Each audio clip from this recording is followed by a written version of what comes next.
అండపిండ బ్రహ్మాండమంతట నిండి ఉన్నది నిజ గురుని మహిమ.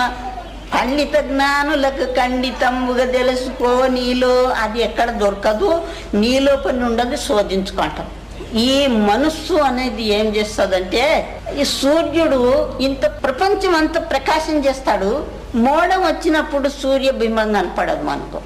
అట్లా మనకు ప్రతి ఒక్కరికి, మహాత్ములకు, సాధులకు, సంతులకు, అందరికీ ఈ ప్రపంచం అంతా మనకు అది మోడంలాక మనస్సు ఉన్నది.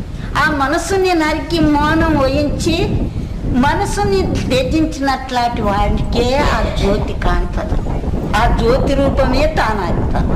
ఆ స్థితిని ఈ శరీరకంలో ఉండగానే చూడాలి, చూసి లయించాలి. అంటే అదే దానికి మనసు జనన మరణంకి గురినైనా ఈ సృష్టికి కారణము మనసే.